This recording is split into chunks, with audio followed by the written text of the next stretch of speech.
রাতে একদিন কাশি হয় এবং কাশি হওয়ার সময় কফের সাথে একটু ব্লাড আসে। এই ঘটনাটা দেখার পর মনের মধ্যে চিন্তা আসতে থাকে যে আ আমার ব্লাডটা কেন এলো? ব্লাড কোন অবস্থায় আসে? আমার ক্যান্সার হয়ে গেল না তো? সঙ্গে আমি Google সার্চ করতে থাকি। Google সার্চ করে সেইরকম ধরনের ফাইনাল কোনো সিদ্ধান্ত আমি পাইনি। তারপর আমার রাত্রিবেলা শুয়ে আমি কন্টিনিউ এই বিষয়টা নিয়ে ভাবতে থাকি এবং রাতে আমার ঘুম সেদিনকে হয়নি। এবং আমি কোনোভাবেই ঘুমোতে পারিনি এবং সারারাত প্রায় আমি ঘড়ির দিকে তাকাই এবং শোয়ার চেষ্টা করি। কিন্তু আমার মাথাতে একই চিন্তা আসতে থাকে, আমার ক্যান্সার হয়ে গেল না তো? এই যে বিষয় নিয়ে চিন্তা আমার হঠাৎ করে আসতে শুরু করেছে বা এই ধরনের ছোট কোনো একটা symptoms থেকে আমার একাধিক বড় রোগের কথা আমার মাথায় আসছে। এগুলো anxiety, ওকে? এবং এই যে আমি শুয়ে রাত্রিবেলা চিন্তা করছি, এটাকে আপনি বলতে পারেন ওভারথিংকিং। দেখুন নেগেটিভ কোনো রকম থটস যখন আসে এবং আসার পরে বিভিন্ন রকম প্রশ্ন তৈরি হয় মস্তিষ্কতে। প্রশ্নগুলো প্রধানত যে কথাগুলো আসে বা প্রশ্নগুলো তৈরি হয় খুব একটা বেশি আ অবাস্তব নয়। আবার বলা যায় অবাস্তব। অবাস্তব নয় এই কারণে কারণ বিভিন্ন জায়গা থেকে আমরা শুনেছি ঘটনাগুলো। আর অবাস্তব এই কারণেই যে এই ঘটনাটাকে আমার সাথে আমি মিলিয়ে ফেলছি। ১ম অবস্থায় এটা অবাস্তব নয়। কারণ সত্যি ঘটনাগুলো কোনো না কোনো জায়গাতে ঘটেছে আমি শুনেছি। কতটা ঠিক শুনেছি, কতটা ভুল শুনেছি পরের ব্যাপার। কিন্তু তার সাথে আমি আমার সাথে মিলিয়ে ফেলছি। এটা হচ্ছে অবাস্তব। এখন কাশি হয়েছে, কাশির ফলে হয়তো কোনো জায়গায় ফ্র্যাকচার হয়েছে হালকা, বেরিয়েছে অথবা সর্দি হয়েছে। সেই সর্দি থেকে হালকা ব্লাড হয়তো এসেছে। এটা হতেই পারে কম বেশি। তো এটা কোনো মারাত্মক কিছু না। কিন্তু আমি কল্পনা কার সঙ্গে জুড়ে দিলাম? ক্যান্সার। এখন আমার কোমরেতে কোনো কারণে ব্যথা হয়েছে। অনেক কারণে ব্যথা হতে পারে কোমরে। একটা তো কারণ না। কিন্তু আপনার কাছে বা আমার কাছে একটাই কারণ হতে পারে যে কিডনিটা খারাপ হয়ে গেল না তো? একদিনে কিডনি খারাপ হয়ে গেল। আপনার কোমরেতে হালকা ব্যথাটা করে উঠলো আর আপনার সঙ্গে মনে হচ্ছে কিডনি খারাপ হয়ে গেল। কোমরে তো অনেক প্রবলেমের জন্য কোমরে ব্যথা হতে পারে। আপনার লাম্বার রিজিয়ন এ তো কোন রকম প্রবলেম হতে পারে। আপনার লাগতে পারে। আপনার মানে L3, L4 যে রিড গুলো আছে আ আপনার স্পাইনাল কর্ড এ সেখানে তো কোনো প্রবলেম হতে পারে। সেখান থেকে আসতে পারে। আপনার ঘাড়ে ব্যথা হলো। ঘাড়ে ব্যথা শোয়ার কারণে হতে পারে, অন্যান্য বিভিন্ন জায়গায় হতে পারে, স্পন্ডালাইসিস এর প্রবলেম থেকে হতে পারে। এগুলো তো কমন বিষয় বর্তমানে, তাই না? তো এগুলোর সঙ্গে বড় রোগের তুলনা করে দেওয়াটা কি ঠিক? একদম ঠিক না। এরপরে যেটা ঘটে, যে রোগের তো তুলনা করে দিই এবং তারপর আমরা টেস্ট করতে দৌড়ই। ডাক্তারবাবুকে দেখাই। অবশ্যই দেখান, নিশ্চয়ই দেখান। কিন্তু টেস্ট করার পরে ডাক্তারবাবু বলার পরে সেই কথাটাকে অন্তত বিশ্বাস করুন। যে আপনার কিছু হয়নি। ইউএসজি রিপোর্টে কিছু নেই। তার সত্ত্বেও আপনি ভাবছেন স্টোন হয়ে গেল না তো কিডনিতে? কিডনিটার কোনো গন্ডগোল করছে না তো? ডাক্তারবাবু বলছে তো আপনার কিছু নেই। আপনি নিশ্চিন্তে বাড়ি যান। আপনার কোনো প্রবলেম হয়নি। কিন্তু আপনি ভাবছেন মেশিনটা খারাপ ছিল না তো? মেশিনটা খারাপ থাকার জন্য খারাপ রিপোর্ট আসেনি তো? That is anxiety. এবার এই যে থটস গুলো আসছে, এই থটস এর জন্য ভয় লাগছে। রাত্রিবেলা ঘুমানোর সময় মনে হচ্ছে আর আমি সকালবেলা উঠবো না। মনে হচ্ছে না আজকেই মারা যাবো। বাথরুমে গিয়ে ভয় লাগছে। অনেকের লাগে দরজা-জানালা বন্ধ অবস্থাতে তার ভয় লাগতে শুরু করে দেয় যে আমি শ্বাস নিতে পারছি না।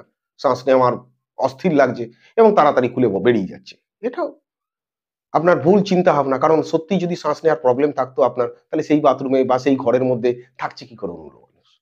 ট্রেনে, বাসে আমাদের ভয় লাগে। ট্রেনে, বাসে উঠতে ভয় লাগছে। এটা অনেকেরই প্রবলেম। কিন্তু এই প্রবলেম গুলোর সঙ্গে আমরা ডিল করব কি করে? এই ধরনের যে চিন্তাগুলো আসছে এগুলোর সঙ্গে ডিল করাটা অবশ্যই প্রয়োজন।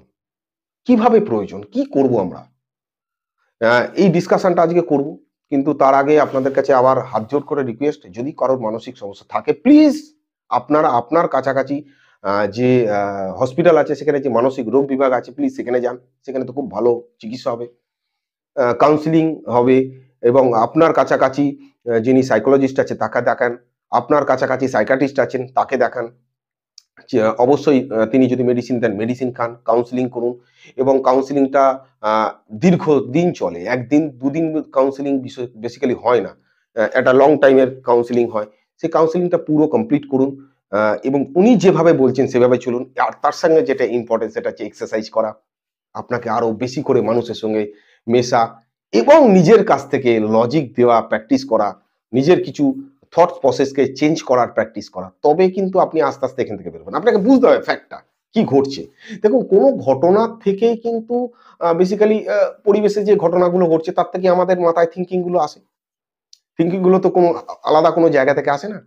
তো সেই থিঙ্কিং গুলো যখন জমা হয়, যখন চিন্তাগুলো জমা হয়, আমরা একটা কোনো ঘটনাকে যখন দেখি, সেই ঘটনার কে যখন আমরা মূল্যায়ন করি, সেই ঘটনাকে যখন আমরা মূল্যায়ন করি, তখন যদি নেগেটিভ ওয়েতে আমরা মূল্যায়ন করি, তো আমার বিলিফ সিস্টেম আস্তে আস্তে নেগেটিভ দিকেই যাবে। এটা খুব স্বাভাবিক ব্যাপার।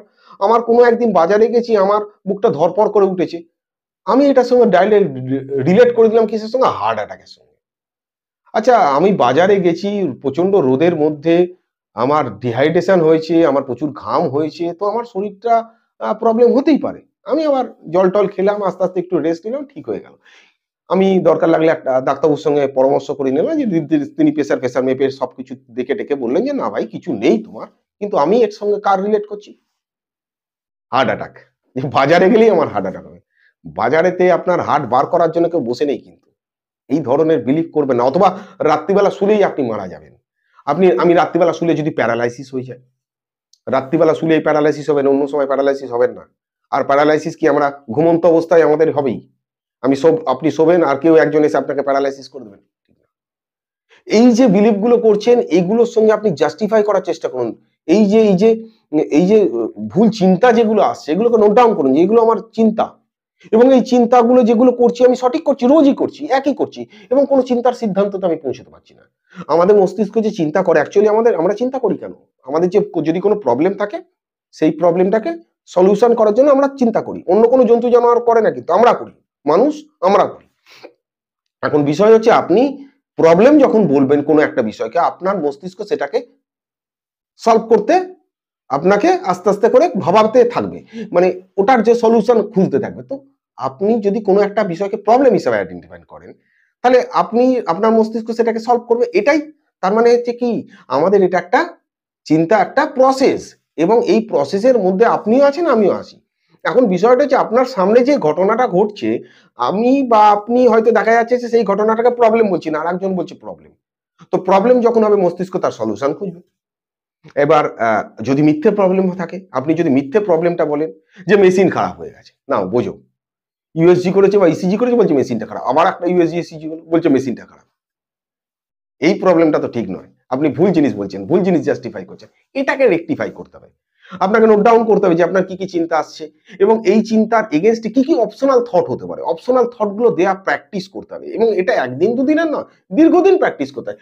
এমন না আপনি দুদিন দেবেন, আপনার বিষয়গুলো মস্তিষ্ক যে বিশ্বাসগুলো করেছিল ভুল বিশ্বাস, সেগুলো বন্ধ করে দেবে, সঠিক বিশ্বাস চালু করে দেবে। আপনি একটা দীর্ঘদিন ধরে প্যাটার্ন তৈরি করে রেখে দিচ্ছেন।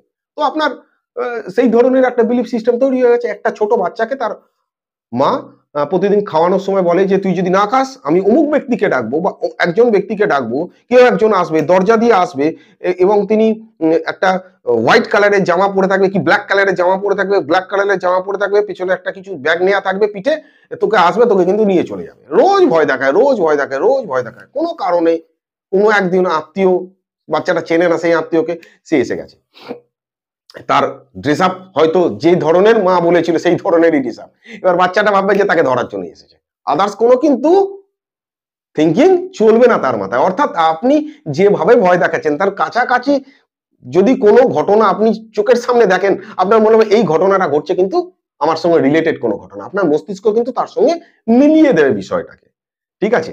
তো আমরা এইভাবে যখন আস্তে আস্তে নেগেটিভ চিন্তাগুলো করতে থাকি, এবং আমরা চারিদিকে কিন্তু নেগেটিভ বিষয়টা দেখি। আপনি ভালো কোনো বিষয় দেখবেন না, সবসময় নেগেটিভ বিষয় দেখবেন। আপনি যেহেতু নেগেটিভ চিন্তাগুলোকে প্র্যাকটিস করছেন এভরিডে, এবার এই প্র্যাকটিসটা আমাদের অজান্তে হয়ে যায়। এবার অজান্তে যখন আমরা করতে থাকি, তখন আমরা কিন্তু এটা বুঝতে পারি না যে আমরা কোন দিকে যাচ্ছি।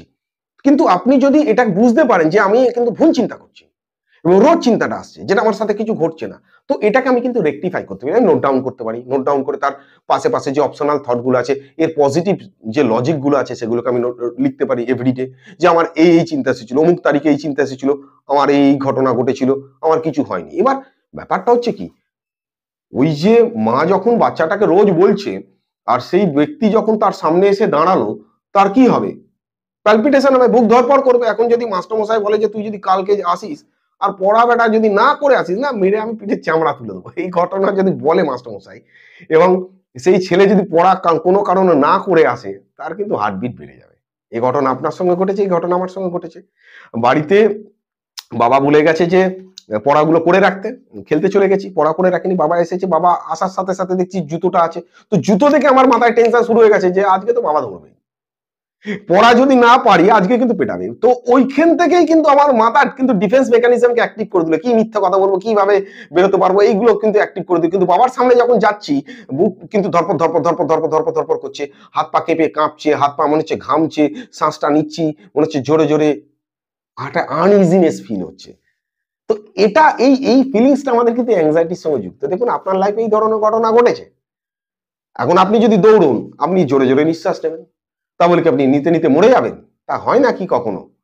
আপনি যদি ভয় পান, আপনার শরীর বেশি অক্সিজেনের, আপনার শরীরেতে অক্সিজেনের নিড বেড়ে যাবে, প্রয়োজন বেড়ে যাবে।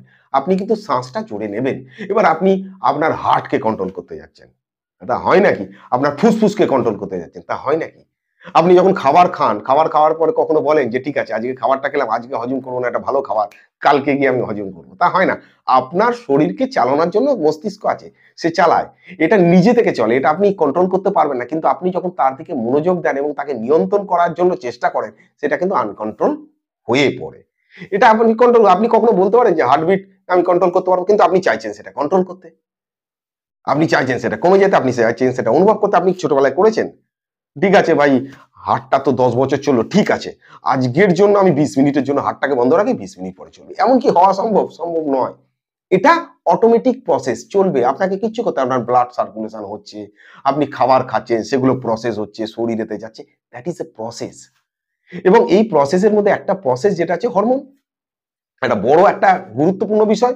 এবার আপনি যদি ভয় দেখান, আপনার কিন্তু হরমোন রিয়াক্ট সেইভাবেই করবে। আপনি যদি নিজেকে ভয় দেখান বারবার, আপনার অ্যাড্রিনালিন রিলিজ হবে, অ্যাড্রিনালিন রিলিজের সঙ্গে সঙ্গে কর্টিসল রিলিজ হবে, আপনার হার্টবিট বাড়াবে, আপনি রেস্টলেস হয়ে পড়বেন। আপনি রাত্রিবেলা যদি অতিরিক্ত চিন্তা করেন, অতিরিক্ত টেনশন করেন, আপনার মেলাটোনিনের প্রবলেম হবে, আপনার সেরোটোনিনের প্রবলেম হবে, আপনার ডোপামিনের প্রবলেম হবে, আপনার ঘুমকে হ্যাম্পার করবে। আপনি অস্থির হয়ে উঠবেন, আপনি যত অস্থির হয়ে উঠবেন তত ঘুম আসবে না, আপনি আরো বেশি অস্থির হবেন, আরো বেশি ঘুম আসবে না। আপনি যত ভাববেন যে ঘুমাবো ঘুমাবো ঘুমাবো, আপনি তত বেশি আপনার ঘুম আসবে না। আপনি কখনো চেষ্টা করে ঘুমোতে পারবেন না। ঘুম একটা নর্মাল প্রসেস, শরীরের একটা নিড। আপনার ঘুম আসলে আপনি এমনি ঘুমিয়ে পড়বেন, ঘুমের জন্য আলাদা করে কোনো ঘুমোবার জন্য চেষ্টা করা, এটা আমরা কখনো করিনি। তো এই ধরনের চেষ্টা যদি আপনি করেন তাহলে ভুল।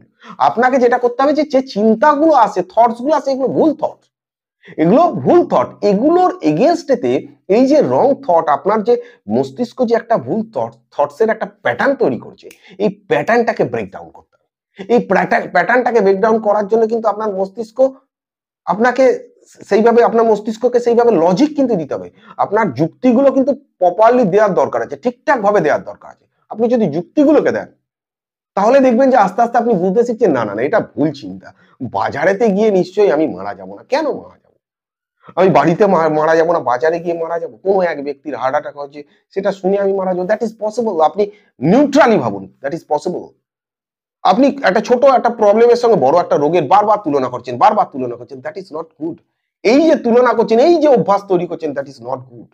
এই অভ্যাস ঠিক নয়, এই অভ্যাস ঠিক নয়। এখন আপনি দেখবেন যে, দেখুন আমাদের একটা ব্রেন তো নিজের মতো করে কিছু অ্যালগোরিদম আছে তার।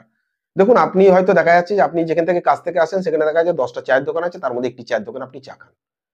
আপনি যদি ওখান থেকে আসেন, আপনার চায়ের দোকানটাই টানবে এবং ওই চায়ের দোকানে আপনি যাবেন। অন্য কোনো চায়ের দোকানে গিয়ে কিন্তু আপনার শান্তি পাবেন না। আপনার একটা, তার সেই চায়ের দোকানে গিয়ে গিয়ে একটা ব্রেন একটা প্যাটার্ন তৈরি করে নিচ্ছে, একটা ম্যাপ তৈরি করে নিচ্ছে, একটা প্লেজার তৈরি করে নিচ্ছে। ঠিক তাই, আপনি যদি নেগেটিভ চিন্তাটার সঙ্গে এইভাবে প্র্যাকটিস করেন, আপনার কিন্তু ব্রেন এইভাবে ঠিক একটা প্যাটার্ন তৈরি করতে শুরু করবে। তো এর থেকে ভালো না যে আমরা নেগেটিভ থটস গুলোকে বারবার নিজেকে দিচ্ছি, ওই ব্যক্তিরা ভালো আছে, সবাই ভালো আছে, আমি খারাপ আছি। আমি কি করছি, নিজেকে গুটিয়ে নিচ্ছি, ঘরের মধ্যে রেখে দিচ্ছি। কেন রাখছেন? আপনি বেরোন, আপনি সমাজের সঙ্গে মিশুন, আপনার নর্মাল যে অ্যাক্টিভিটি গুলো আছে সেগুলো করুন, সব দায়িত্ব নিন, সব জায়গায় যান, সব কাজ করুন, কিচ্ছু করতে হবে না, কিচ্ছু অফ রাখতে হবে না আপনাকে। মানে এই এই চিন্তা আসছে বলে আপনি কি করছেন, শুয়ে পড়ছেন, এরমটা নয়। আপনি যখন প্রচন্ড চিন্তা করবেন, ভয় পাবেন, আপনার শরীর ক্লান্ত হয়ে যাবে, এটা স্বাভাবিক। কিন্তু আপনাকে ডেইলি বেসিসের যে কাজগুলো আছে সব করতে হবে। আমাদের যখন মানসিক সমস্যাগুলো হয়, তখন আমাদের কনসেন্ট্রেশনের একটা প্রবলেম হয়। ব্যাপারটা হয় কি, ভালো করে দেখুন, কনসেন্ট্রেশনেতে আপনার প্রবলেম হবে। যখন যদি পড়তে বসি, পড়ার সময় যদি চিন্তাগুলো আসে প্রবলেম হবে। দেখুন, পড়াশোনাতে কনসেন্ট্রেশন করার যে বিষয়টা আছে বা অন্য কাজে যে বিষয়টা আছে কনসেন্ট্রেশন, আমার কবে ভালো লাগবে, আমার কবে মনোযোগ বাড়বে তার জন্য আমি যদি অপেক্ষা করি, তাহলে তো ভাই সময় চলে যাবে। তো তোমাকে কনসেন্ট্রেশন থাক চাই না থাক ওর মধ্যে লেগে থাকতে হবে। ধীরে, ধীরে কনসেন্ট্রেশন চলে আসবে। আর তার সঙ্গে যেটা দরকার তোমাকে এভরিডে নরমাল লাইফ এর মধ্যে ঢুকে পড়া। তোমার সব কাজ করা এবং সকালবেলা এক্সারসাইজে যাওয়া, সকালে না পারলে বিকেলে এক্সারসাইজে যাওয়া, অ্যাটলিস্ট হাঁটা। ৪০ মিনিট ৪৫ মিনিট হাঁটা। নিজেকে সমস্ত কাজের মধ্যে ব্যস্ত রাখা। যে এবং যে উম যদি আপনার যে মেডিসিন গুলো আছে আপনি যেগুলো ডেইলি বেসিসে খাচ্ছেন, সেই মেডিসিন গুলোকে ডাক্তারবাবু যেভাবে বলেছে সেইভাবে মেইনটেইন করা। তার সাথে, সাথে কি নিজেকে লজিক দেওয়া প্র্যাকটিস করা। এবার আপনার যদি টেনশন বাড়ে, আপনি টেনশনের দিকেই ফোকাস রাখবেন। এটাই স্বাভাবিক। এখন মাস্টারমশাই ভালো করে লক্ষ্য রাখুন, মাস্টারমশাই যখন পরীক্ষাতে আপনি যখন লিখেছেন, তখন দেখবেন যে পরীক্ষার সময় লেখার সময় মাস্টারমশাই পাশ দিয়ে হাঁটতে এসে আপনার পাশে এসে দাঁড়িয়ে গেল। আপনার লেখা গন্ডগোল হয়ে যাবে। কারণ কনসেন্ট্রেশন ওদিকে চলে যাচ্ছে। আপনি পড়তে বসেছেন, দেখা যাচ্ছে যে বাইরে একটা গান বাজছে। আপনার কনসেন্ট্রেশন ওদিকে চলে যাবে। অর্থাৎ আপনাকে যে চিন্তাটা বেশি স্টিমুলেশন করবে, বেশি মানে উদ্দীপক যাকে বলে ওই ধরনের স্টিমুলাস যদি থাকে আপনার, যেটা আপনাকে অতিরিক্ত পরিমাণে হিট করছে, তো আপনার সেই দিকে যাবে। একটি ছেলে পড়তে পড়তে ফুটবলের কথা মনে পড়লো, তো মাঠের দিকে তার খেয়াল চলে গেল। আবার পড়াশোনার কথা মনে আসলো, তখন আবার পড়াশোনার দিকে গেল। তো কনসেন্ট্রেশন আমাদের এরকম, যেদিকে আমার ফোকাস থাকবে বেশি, যে বিষয়টাকে আমি গুরুত্ব দেবো বেশি, আমার ফোকাস কিন্তু সেই দিকেই চলে যাবে। আমি যদি ওই বাজে চিন্তাগুলোর দিকে গুরুত্ব দিতে থাকি কন্টিনিউ, তাহলে আমার পড়ার দিকে ফোকাস থাকবে না, কাজের দিকে ফোকাস থাকবে না, আমার কথা বলার দিকে ফোকাস থাকবে না। আর যদি আমি কথা বলার দিকে ফোকাস দিই, আমার নিজের কাজের দিকে ফোকাস দিই, তাহলে ন্যাচারালি ওই চিন্তাগুলোর দিকে গুরুত্ব কমে যাবে। অর্থাৎ আমাদের ডেইলি কাজের মধ্যে যখন আমি থাকবো, অটোমেটিক্যালি আমার ফোকাস কি হবে, নর্মাল লাইফের দিকে আসতে থাকবে। কিন্তু আমি যদি এটা ভাবি যে পড়াশোনা করছে, যে আমার কবে মনোযোগ তৈরি হবে তারপর আমি পড়তে বসবো, আমার কবে ভালো লাগবে তারপর আমি পড়তে বসবো, তাহলে কিন্তু এটা হয় না। তোমাকে কন্টিনিউ লেগে থাকতে হবে। মনোযোগ কবে আসবে সেই আশা করতে করতে কিন্তু চলে যাবে 25 বছর। পড়াশোনা করতে কারোর ভালো লাগে না ভাই। পড়াশোনা করতে তোমারও ভালো লাগেনি, আমারও ভালো লাগতো না। কিন্তু এটাকে কিন্তু জোর জবরদস্তি করতে হয়। আমাদের কিছু কাজ ইচ্ছার বিরুদ্ধে করতে হয় এবং আমরা ইচ্ছার বিরুদ্ধে কাজ করতে কিন্তু বেশ ভালোই পারি। ঠান্ডা লাগছে প্রচন্ড, ঠান্ডা জলেতে চান করতে ইচ্ছা করছে না, গরম জলেতে চান করতে ইচ্ছা করছে, কি করবো, গরম জলে ঠান্ডা জলে চান করলাম, ইচ্ছার বিরুদ্ধে। প্রচন্ড রোদ, বাইরে যেতে ইচ্ছা করছে না, কিন্তু কাজের জন্য যেতে হবে। কোন মানুষটাকে কার কাজে যেতে ভালো লাগে? কারো কাজে যেতে ভালো লাগে? যদি বাড়িতে বসে বসে মানে দেয়, কি মজার বলুন তো। কিন্তু কাজে যেতে হয়। আপনার বাড়িতে, আমার বাড়িতে মা, ওয়াইফ যারা আছে রান্না করে, তো তাদের প্রতিদিন রান্না করতে ভালো লাগে? ভালো লাগে না, রান্না করতে হয়। কিছু কাজ আমাদের ইচ্ছার বিরুদ্ধে করতে হয়। আপনাকে এক্সারসাইজ ইচ্ছার বিরুদ্ধে করতে হবে। আপনার নর্মাল লাইফ যেটা আপনার লিড করতে ইচ্ছা করছিল না, সেটাকে লিড করতে হবে। আপনার সব কাজ বাজ করতে হবে, সব জায়গায় যেতে হবে। সমস্ত কাজের মধ্যে যেমন ছিল, ইচ্ছা থাক চাই না থাক, তার মধ্যে ফোকাস দিতে হবে। তার মধ্যে সেটা কন্টিনিউ রাখতে হবে। দেখা যাবে যে ধীরে ধীরে ধীরে ধীরে আমি আমার নর্মাল লাইফের মধ্যে চলে এসেছি। আপনি যদি একা বসে থাকেন তাহলে কিন্তু এটা সঠিক নয়। আপনি নর্মাল লাইফের মধ্যে একটু আসার চেষ্টা করুন। কিছুদিন যদি আপনি এর মধ্যে ঢুকে পড়তে পারেন, কিছুদিন যদি ইচ্ছার বিরুদ্ধে গিয়ে সেই কাজগুলোকে, আগের যে কাজগুলো করতেন সেগুলোকে যদি করতে থাকেন, দেখবেন যে অনেক অনেক অনেক বেটার ফিল করবেন। Thank you. যারা যারা এই চ্যানেলকে সাবস্ক্রাইব করেছেন তাদের অসংখ্য ধন্যবাদ। যারা করেননি তাদেরকে করতে বলবো থ্যাংক ইউ। নেক্সট ডে আবার একটা বিষয় নিয়ে কথা হবে। Thank you.